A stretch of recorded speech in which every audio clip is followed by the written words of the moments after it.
నిర్గమాకాండం 23వ అధ్యాయం 21వ వచనం అండి. జాగ్రత్తగా ఉండాలి దేవుని మందిరంలో, ఎందుకంటే ఆయన మందిరంలో ఆయన ఉన్నారు, నిన్ను నన్ను చూస్తున్నారు. జాగ్రత్త కలిగి ఉండాలి. దేవునికి స్తోత్రం. జాగ్రత్త కలిగి ఉండి ఆయన మాటలు వినాలి. ఒకటి, దేవుని సన్నిధిలో దేవునికి కనబడాలి. 2, దేవుని సన్నిధిలో నడిచే వారం ఉండాలి.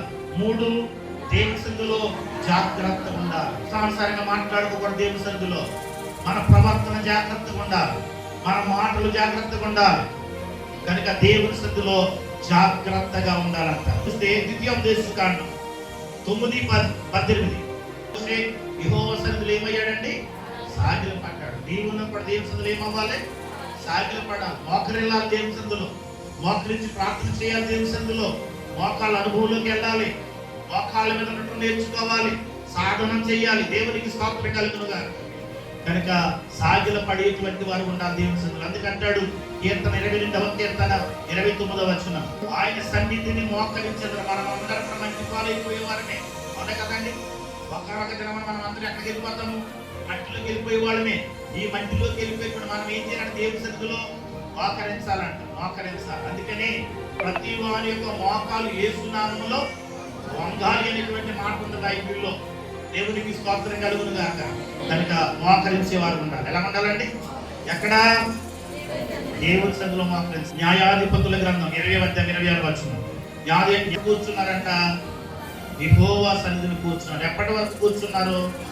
సాయంకాలం వరకు కూర్చున్నారు. ఎక్కడ కూర్చున్నారు? యెహోవా సన్నిధి. దేవునికి స్తోత్రం. ఆయన సన్నిధిలో మనం కూర్చుంటే ఆయన మనం దీవిస్తాడు. కనుక దేవుని సన్నిధిలో కూర్చునే వారు ఉండాలి. ఇంకేం చేయాలి దేవుని సన్నిధిలో? మొదటి వృత్తాంతల గ్రంథం 13వ అధ్యాయం 8వ వచనం, దేవుని సన్నిధిలో పాటలు పాడుచు. ఏం చేయాలి? దేవుని సన్నిధిలో పాడాలి. దేవునికి స్తోత్రం. పాట పాడాలి సన్నిధిలో. ఏం చేయాలండి?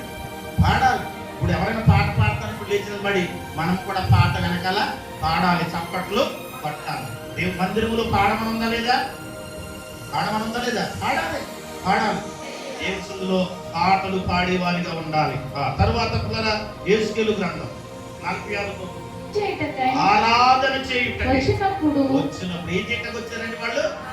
మనమందరం ఎందుకు వచ్చారు ఇక్కడికి? ఎందుకు వచ్చాం దేవుని సన్నిధికి? చెప్పండి. ఆరాధన చేయడానికి వచ్చారు. వారందరూ ఎందుకు వచ్చారు దేవుని సన్నిధికి?